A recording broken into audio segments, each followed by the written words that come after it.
Bismillah. Assalamualaikum warahmatullahi wabarakatuh. Alhamdulillah wassalatu wassalamu ala Rasulillah wa ala alihi wa sahbihi wasallam. Ya ayyuhalladzina amanu taqullaha haqqa tuqatih wa la tamutunna illa wa antum muslimun. Allahumma la ilma lana illa ma 'allamtana wa 'allimna ma yanfa'una wa zidna ilma, amma ba'du. Alhamdulillah, segala puji kita panjatkan kehadirat Allah Ta'ala yang telah memberikan kepada kita berbagai limpahan karunia nikmat, sehingga pada pagi hari ini Allah SWT masih mampukan kita untuk sama-sama beribadah kepadanya. Semoga apa yang kita amalkan berbuah pahala di sisinya. Amin amin ya rabbal alamin. Salawat serta salam semoga senantiasa tercurahkan hadap Nabi Agung, Nabi akhir zaman, Nabi Muhammad sallallahu alaihi wasallam beserta keluarganya, para sahabatnya, dan para pengikut yang setia hingga akhir nanti. Para bapak, para ibu yang dirahmati Allah Ta'ala, kita lanjutkan bahasan kita masih berkaitan dengan akidah kita, yaitu al-khauf minasyirki, takut terhadap syirik, yang kita ambilkan dari kitab Al-Qaulul Mufid, buah karya dari Syekh Muhammad bin Shalih Al-Utsaimin. Para bapak, para ibu yang dirahmati Allah Ta'ala, dalam kitab ini disebutkan bab rasa takut kepada syirik, atau takut seorang tertimpa pada dirinya kesyirikan, yang mana penulis yaitu Syekh Muhammad At-Tamimi, beliau mencantumkan ayat dalam Al-Quran surat An-Nisa 48. Allah Ta'ala berfirman, innallaha la yaghfiru ayyushraka bihi wa yaghfiru ma duna dzalika liman yasha. Sesungguhnya Allah tidak akan mengampuni orang yang mempersekutukannya, dan akan mengampuni orang yang berbuat dosa selain daripada syirik bagi mereka yang dikehendakinya. Syirik, para bapak, para ibu, mas mbak yang dirahmati Allah Ta'ala, merupakan perkara yang sangat mengerikan. Di antara bentuk kengerian syirik adalah dosa syirik tidak akan terampuni kecuali dengan taubatan nasuha. Dan para ulama berselisih pendapat, apakah syirik di sini hanya sekedar syirik besar saja, ataukah termasuk di dalamnya syirik kecil? Syirik kecil, para ulama mengatakan dia termasuk dosa besar, akan tapi tidak sampai mengeluarkan seseorang dari keislamannya. Berbeda halnya dengan syirik besar. Syirik besar, para ulama mengatakan ketika seorang tidak bertaubat dari syirik besar tersebut, maka status keislamannya yang berubah. Jadi semua amal kebajikannya terhapuskan. Nah, ini bentuk kengerian dari syirik, syirik besar ataupun syirik kecil. Dan syirik kecil seperti riya ataupun sum'ah akan menghapuskan amalan yang terdapat padanya syirik kecil tersebut di dalam hati seseorang. Dan ini merupakan perkara yang mesti dikhawatirkan oleh orang-orang yang beriman. Bahwasanya mungkin banyak dari kaum muslimin mampu meninggalkan perbuatan syirik besar, seperti menyembah berhala dan seterusnya. Akan tapi belum tentu dia mampu untuk terhindarkan dari yang namanya syirik kecil, seperti riya dan sum'ah. Maka sangat pantas bagi kita untuk khawatir terhadap penyakit yang mengerikan ini, yang akan menggerogoti pahala dari apa yang kita harapkan dari amal ibadah kita. Dan kaitannya syirik, jangankan kita, seorang nabi saja seperti Nabi Ibrahim alaihissalam, Beliau disebutkan di dalam Al-Quran dalam surat Ibrahim ayat 35. Beliau berdoa, wajnubni wa baniya an na'budal asnam.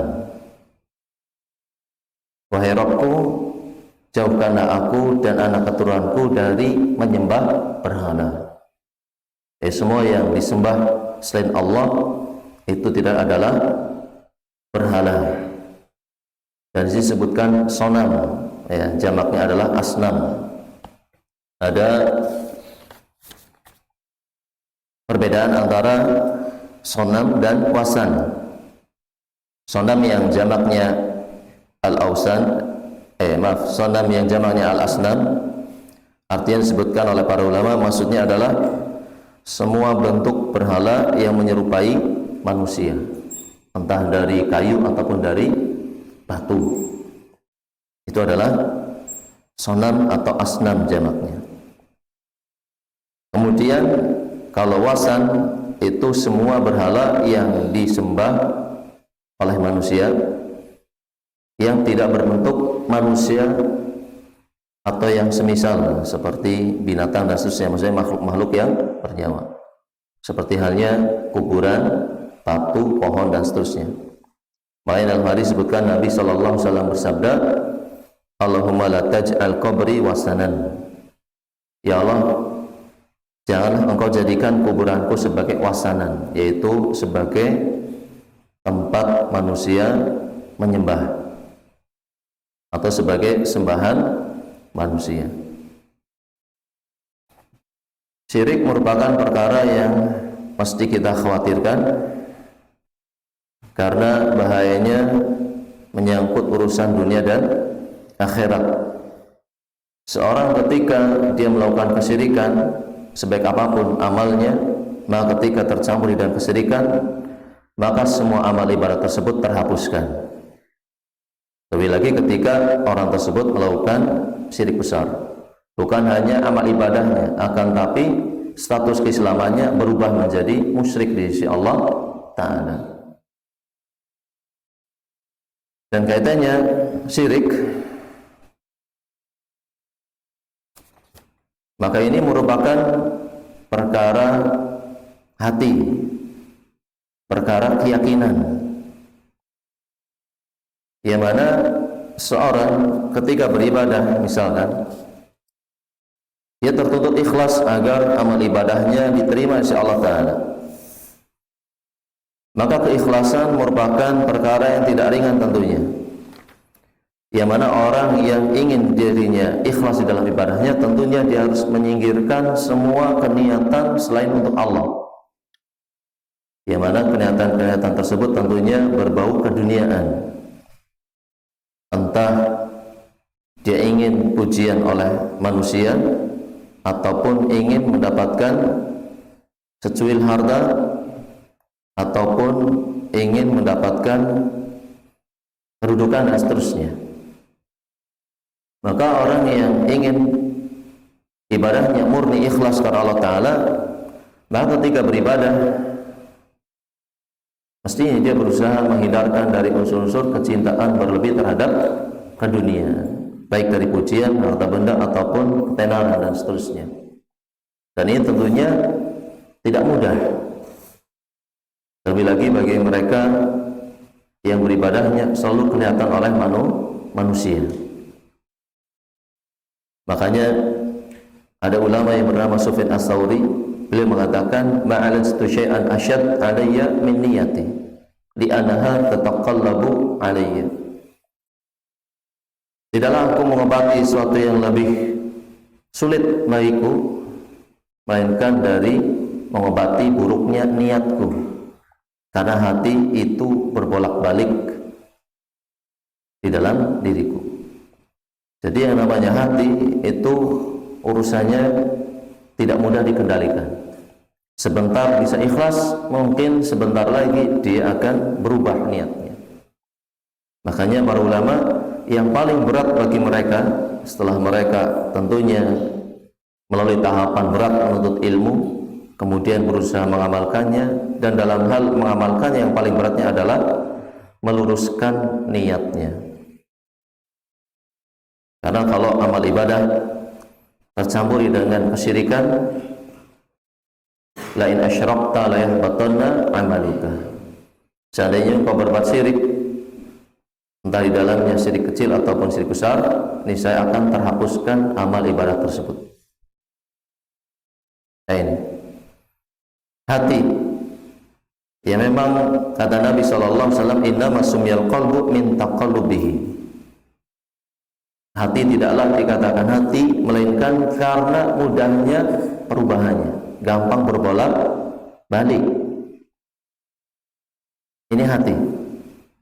Bahkan Nabi mengatakan sungguhnya permisalan hati seperti halnya risyah, seperti bulu di bawah pohon yang mudah sekali terbalik ketika tertiup angin. Ini hati. Dalam hadis yang lain disebutkan lebih mudah berubahnya lebih daripada pergolakan air di dalam panci yang airnya mendidih. Jadi yang namanya hati itu mudah sekali berubah. Dan amal ibadah ketika dibarengi dengan kesyirikan, dibarengi dengan perkara yang tidak ikhlas, maka amal ibadah tersebut akan tertolak.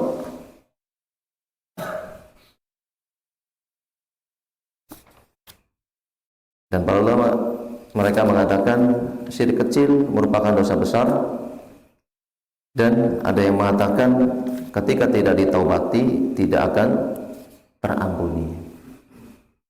Sebagaimana kita ingat bagaimana hadis panjang berkaitan dengan orang yang berjihad, ternyata dalam jihadnya diniatkan untuk pujian manusia. Maka orang tersebut setelah diberitahukan akan nikmat-nikmatnya berkaitan mampunya dia berjihad, akhirnya setelah dia mengakui, kemudian ditanya untuk apa itu semuanya, dia mengatakan, aku mati syahid karena engkau berperang di jalan engkau. Akan tapi Allah mengatakan, kadzabta, dusta engkau. Akan tapi engkau melakukan ini semua agar engkau dikatakan syuja, seorang pemberani. Kemudian akhirnya diperintahkanlah malaikat agar menyeret wajahnya dan dilemparkan ke dalam neraka. Para ulama mengatakan orang tersebut melakukan dosa besar karena niatnya yang salah. Kemudian orang yang dermawan pun demikian. Begitu juga orang yang belajar Al-Quran dan membaca Al-Quran. Ketika niatnya tidak ikhlas, maka mereka berpeluang untuk masuk ke dalam neraka. Bahkan nerakanya lebih awal dibandingkan dengan Fir'aun, Qarun, dan orang-orang kafir yang lainnya. Justru mereka adalah orang yang pertama-tama dijadikan bahan bakar api neraka. Akan tapi tentunya selama mereka Islam, mereka beriman, mereka akan ada waktunya dipindahkan dari neraka dan dimasukkan ke dalam neraka, ke dalam surga. Akan tapi para ulama berselisih pendapat, apakah dosa seperti riya dan sum'ah itu terampuni juga seperti halnya dosa-dosa besar yang lainnya atau tidak terampuni. Ada yang mengatakan tahta masyiatillah, terampuni kalau memang Allah menghendaki, sesuai kehendak Allah Subhanahu wa ta'ala. Inilah yang mesti kita khawatirkan. Mungkin di antara kita menyembah berhala jauh urusannya. Tapi berhala tentunya semua sesuatu yang disembah bisa jadi hawa nafsu bisa sebagai berhala bagi manusia.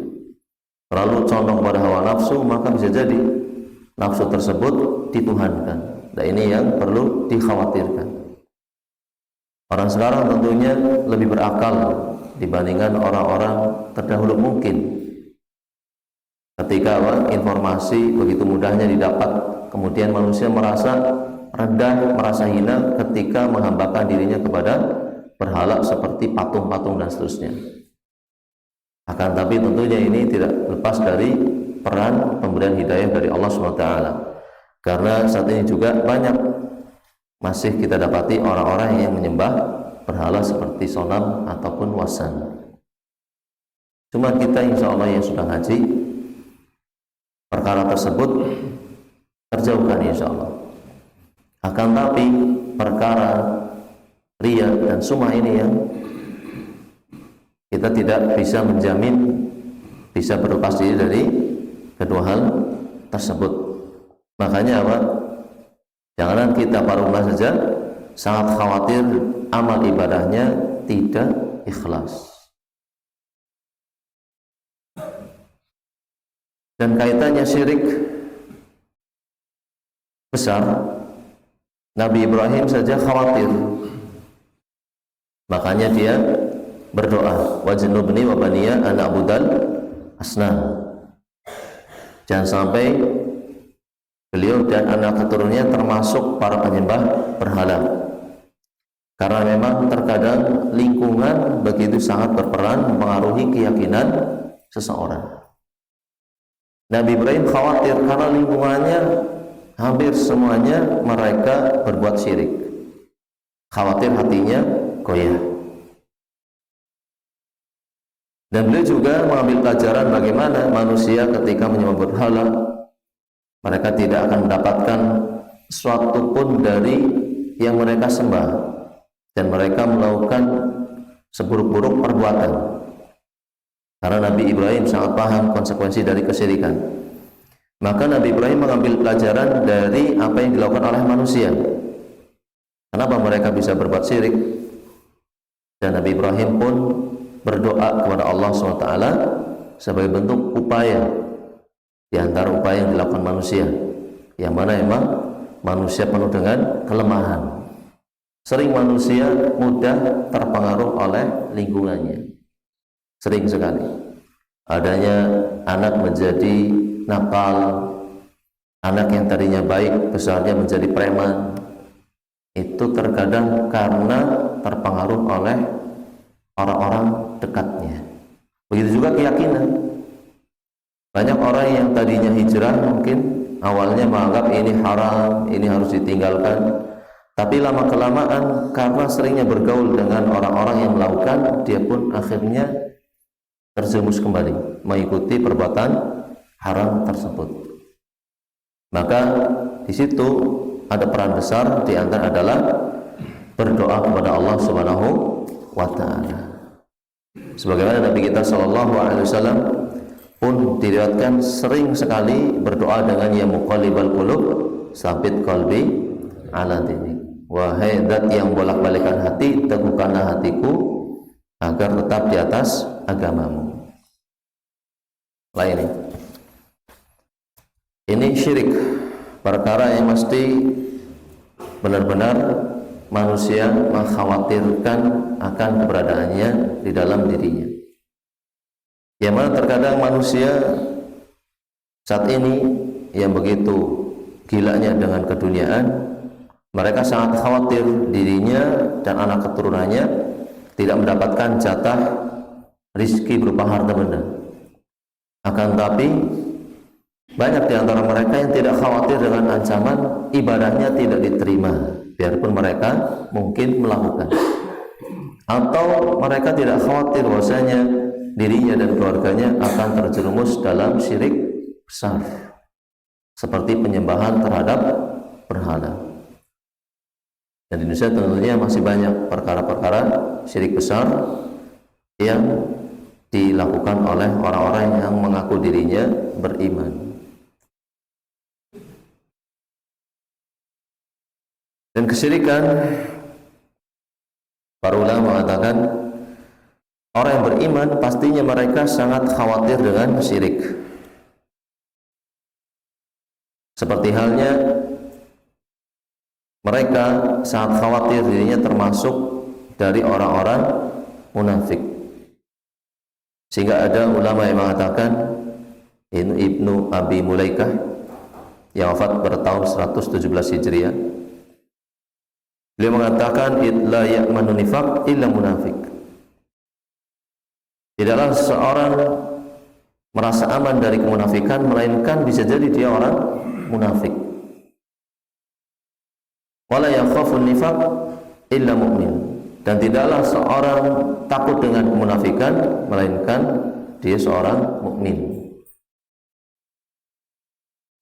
Dan kaitannya syirik dan kemunafikan itu sangat erat hubungannya. Karena munafik mereka orang-orang yang pamer ria dengan keislamannya. Tujuannya cuma sekedar pengen dianggap dia muslim, tapi bukan hadir dari hati. Begitu juga riya sum'ah yang dilakukan oleh orang-orang yang beriman. Terkadang terbesit dalam hatinya pengen pujian, pengen ketenaran dari amal ibadah yang dia kerjakan. Maka ini merupakan perkara yang mesti benar-benar diwaspadai. Yang mana tidaklah merasa aman dari syirik. Bisa jadi dia orang yang nantinya ditutup umurnya dengan kesyirikan. Nauzubillah min dzalik. Dan tanpa adanya sifat waspada, tentunya manusia akan mudah untuk tergelincir dibandingkan mereka yang memiliki kewaspadaan.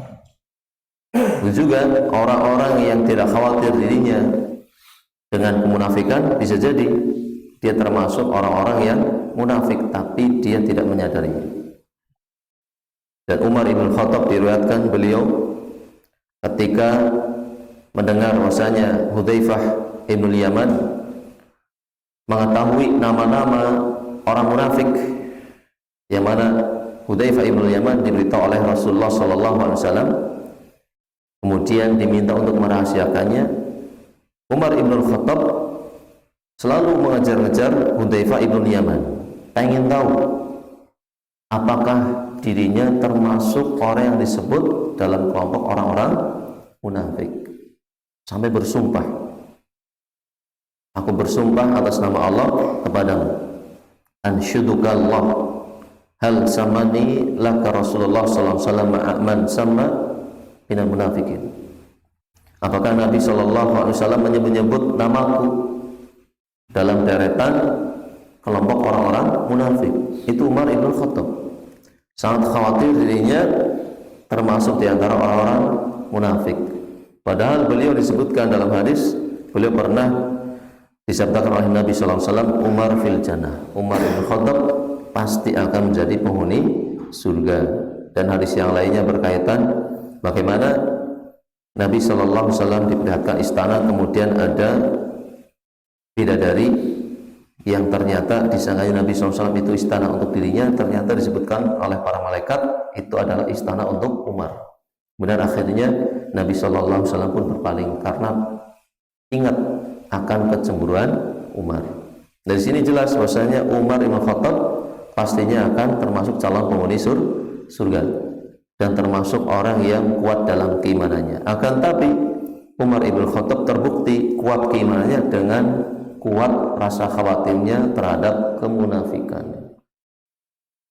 Nah, begitu pula orang yang ingin benar-benar mentauhidkan Allah mesti ada rasa khawatir terhadap kesyirikan. Seperti halnya orang mukmin sangat khawatir dirinya terhadap kemunafikan.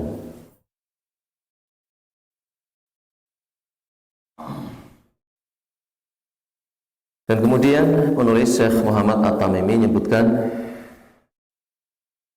dalil berikutnya, akhwafa ma akhafu alaikum asyirkul asghar fasu'ila anhu faqala ar-riya. Dalam hadis yang diriwayatkan oleh Imam Ahmad disebutkan Nabi sallallahu alaihi wasallam beliau bersabda, perkara yang paling aku khawatirkan menimpa kalian adalah syirik kecil. Berarti ini penamaan syirik kecil adalah penamaan dari Nabi sallallahu alaihi wasallam. Kemudian ketika ditanyakan apa itu syirik kecil, kata Nabi sallallahu alaihi wasallam, riya, suka pamer di dalam ibadahnya. Nabi sallallahu alaihi wasallam tidak khawatir kepada para sahabat bahwasanya mereka nanti akan melakukan syirik besar, tidak. Dan dalam hadis yang lain juga disebutkan Nabi tidak khawatir para sahabat nanti miskin atau kurang rezeki berupa harta benda, tidak. Karena apa? Karena perkara keduniaan, perkara yang dianggap remeh oleh Nabi Shallallahu Alaihi Wasallam.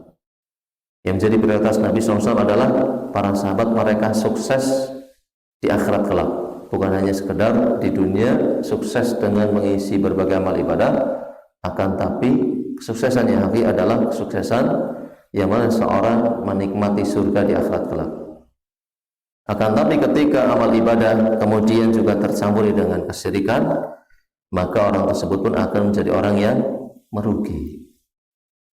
Apa yang diupayakan dari amal ibadahnya tidak diterima oleh Allah Subhanahu wa ta'ala. Para sahabat dikhawatirkan kesyirikannya oleh Nabi Shallallahu Alaihi Wasallam. Lantas bagaimana dengan selain dari para sahabat? Yang mana para sahabat disebutkan khairun nas, sebaik-baik manusia. Dipuji oleh Nabi Shallallahu Alaihi Wasallam. Pun dalam hal niat di dalam hati, Nabi Shallallahu Alaihi Wasallam masih mengkhawatirkan ada sahabat-sahabat yang mereka berbuat ria. Akan tapi yang sekalian yang Allah Ta'ala, bukan berarti kemudian manusia yang khawatir dengan ria lantas tidak mau beribadah secara terang-terangan, padahal ibadah tersebut mesti dikerjakan secara terang-terangan. Seperti halnya sholat berjamaah, menghadiri pengajian, bersedekah di tempat keramaian dan seterusnya. Maka yang perlu dikhawatirkan adalah niatnya, bukan kemudian seorang mesti selalu beribadah secara sembunyi-sembunyi.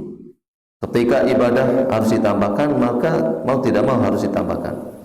Ketika ada ibadah yang bisa disembunyikan, maka sembunyikan. Artinya apa? Setelah bisa beribadah secara sembunyi-sembunyi, maka usahakan tidak diceritakan. Kalau memang tidak ditanya, tidak perlu diceritakan kepada orang akan sholat tahajudnya di rumah, akan zikirnya ketika di rumah sendirian dan seterusnya, akan sedekahnya ketika orang lain tidak mengetahuinya. Dan zaman sekarang kan banyak orang pengen dipuji oleh orang lain dengan apa? Dengan handphonenya, disebarluaskannya amal ibadahnya. Banyak ustaz-ustaz ataupun para ulama memberikan contoh.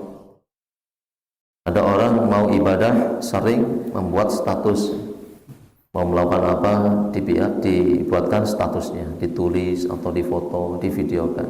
Ini khawatirnya malah merusak niatnya, Yang seharusnya amal ibadah itu ketika sendirian bisa ikhlas, kemudian ketika disebarluaskan oleh media, maka bisa jadi timbul rasa ria dan tidak ikhlas. Akan tapi beda halnya ketika niatnya memotivasi. Dan tentunya bagusnya jangan mengupload amal ibadah kita sendiri. Mendingan mengupload amal ibadah orang lain yang orang lain tidak tahu. Misalkan sehingga apa? Sehingga dirinya lebih mudah untuk terbebaskan dari yang namanya riya ataupun sum'ah. Dan riya kalau hadir di dalam sebuah ibadah seorang dari awal tidak dilawan, maka amal ibadahnya para ulama sepakat tertolak ketika tidak dilawan. Karena Allah tidak butuh amal ibadah yang tercampuri dengan kesyirikan. Sebagaimana dalam hadis disebutkan, ana akhna syurkai ani syirki. Aku tidak butuh sekutu-sekutu. Man amila amalan asyraka ma fihi ghairi taraktuhu wa syirkahu. Barang siapa beramal yang amal tersebut tercampuri dengan kesyirikan, maka aku tinggalkan amalan tersebut dan sekutunya tersebut. Dan dia terkadang muncul ketika amal ibadah sudah berjalan. Misalkan ada orang awalnya sholat di rakaat pertama, sholat sunnah misalkan, ada keikhlasan. Di rakaat kedua ketika merasa ada yang perhatikan, kemudian timbul perasaan riya. Maka perasaan seperti ini harus dilawan. Ketika tidak dilawan, dia menikmati, maka amal ibadahnya yang 2 rakaat dari awal niscaya akan tertolak. Nah ini ngerinya riya, yang merupakan perbuatan hati yang sulit terkadang terdeteksi oleh manusia.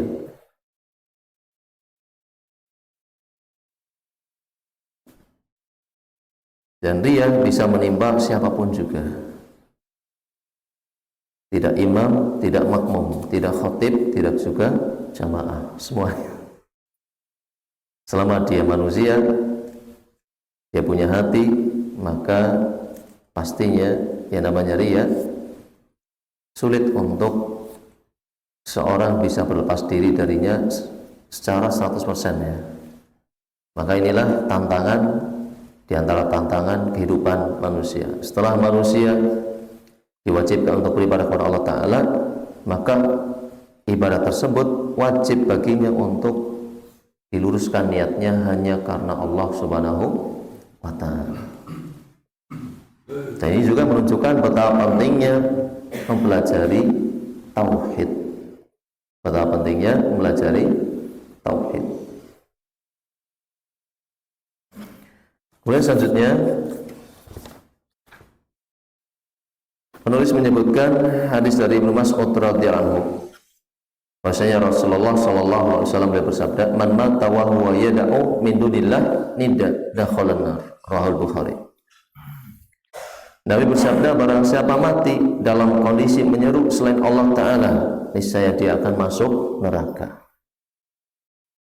Kalau ada orang berdoa kepada selain Allah ketika hendak wafatnya, atau dia beribadah kepada selain Allah ketika hendak wafatnya, maka ini alamat pasti dia calon penghuni neraka. Biarpun mungkin dia pernah berhaji, berumrah berkali-kali, sholat sebelumnya tidak pernah dia tinggalkan, puasa pun demikian, banyak juga sedekah yang dia keluarkan, akan tapi ketika sebelum wafatnya justru dia meminta kepada penghuni kubur misalkan supaya dia diberikan husnul khotimah misalkan, atau dan seterusnya, dia berdoa kepada selain Allah, meminta sesuatu kepada selain Allah yang manusia tidak mampu memberikannya, maka dia termasuk ciri-ciri orang yang mendapatkan su'ul khotimah. Nah ini merupakan perkara yang sangat dikhawatirkan oleh para ulama. Dan para ulama mengatakan terkadang setan hadir ketika manusia sedang sakaratul maut, menggoda manusia dari akidahnya supaya melenceng dan seterusnya. Dan manusia tidaklah dinilai oleh Allah SWT dari keislamannya, keimanannya, melainkan dinilai di akhirnya. Kalau akhirnya dia muslim, mukmin, muwahhid, maka dia dibangkitkan dalam kondisi muslim, mukmin, muwahhid. Tapi ketika penutup umurnya ditutup dengan kesyirikan, waliyadzubillah, maka dia dibangkitkan dalam kondisi dia bukan muwahhid. Karena Nabi SAW beliau bersabda, innamal a'malu bil khawatim, amal-amal itu tergantung penutupannya. Dan dalam hadis yang disebutkan, yub'atsu kullu 'abdin 'ala ma mata 'alaih, manusia nanti akan dibangkitkan sebagaimana kondisi wafatnya. Nah ini tantangan baru, tugas baru bagi kita. Setelah kita bisa beribadah kepada Allah Ta'ala, maka luruskan niat kita. Dan ini justru lebih sulit dibandingkan amal ibadah itu sendiri. Sholat mudah dipelajari, mudah dipraktekkan, tapi meluruskan niat itu yang lebih sulit. Maka banyak-banyaklah berdoa kepada Allah Subhanahu wa Ta'ala. Dan bukan berarti kemudian meninggalkan amal karena khawatir riya, khawatir sum'ah. Karena para ulama mengatakan meninggalkan amal karena takut riya, hakikatnya dia telah berbuat riya atau berbuat syirik. Kalau ada orang meninggalkan amal karena khawatir takut dikatakan riya, maka dia telah berbuat syirik, telah berbuat riya. Karena niatnya bisa jadi karena dia meninggalkan amal tersebut pengen dikatakan ikhlas. Nah ini sulitnya berkaitan dengan niat. Kemudian di antara bentuk pengerian syirik yang kita mesti khawatir terhadapnya, Nabi sallallahu alaihi wasallam diriwayatkan beliau bersabda, "Man laqiyallah la yusyriku bi syai'an dakhala al-jannah, wa man laqiyahu yusyriku bi syai'an dakhala an-nar." Barang siapa menjumpai Allah dalam kondisi berbuat syirik, maka niscaya barang siapa berjumpa dengan Allah tidak berbuat syirik sedikit pun, niscaya dia akan masuk surga. Dan barang siapa menjumpai Allah dalam kondisi berbuat syirik, maka niscaya dia akan masuk neraka. Jadi kaitannya syirik dan tauhid itu urusannya surga dan neraka. Orang berbuat syirik tidak bertobat dari kesyirikan tersebut, niscaya dia calon orang-orang yang merugi di akhirat kelak.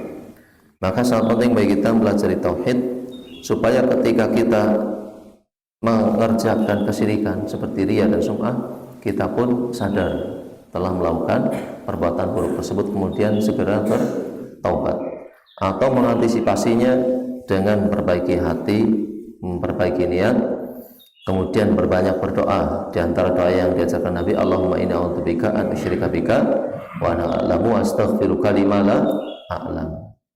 Allahumma inni a'udzubika an usyrika bika wa ana a'lam. Ya Allah, aku berlindung kepada Engkau dari berbuat syirik sedangkan aku dalam kondisi sadar. Wa astaghfiruka lima la a'lam, dan aku mohon ampun kepada Engkau ya Allah dari berbuat syirik ketika dalam kondisi tidak sadar. Nah ini, samping belajar tauhid, rajin dan berusaha memperbaiki hati, maka perbanyaklah berdoa kepada Allah Subhanahu wa ta'ala, karena tugas kita belum selesai. Dan memang urusan dunia begitu melelahkan sebenarnya bagi mereka yang faham. Dan lelahnya manusia nanti akan terbayarkan dengan surga yang begitu mahal. Maka inilah urusan berat yang mesti dipentingkan, diprioritaskan oleh manusia. Sekarang kalau ada orang begitu lalai terhadap perkara tauhid, niscaya mereka yang jadi prioritasnya tidak adalah harta dan harta. Padahal harta dan benda itu perkara yang pasti fana, sementara dan sebentar, tidak akan mengekalkannya dalam kebahagiaan. Maka beruntunglah kita termasuk di antara orang-orang yang Allah beri petunjuk dan Allah kehendaki untuk memperbaiki diri dan niat kita di dalam amal ibadah kita masing-masing.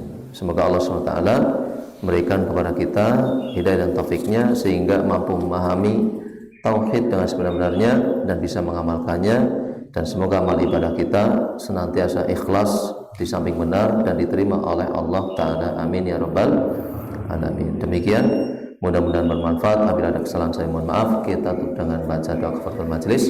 Subhanakallahumma bihamdika asyhadu an la ilaha illa anta astaghfiruka wa atubu ilaik. Assalamualaikum warahmatullahi wabarakatuh.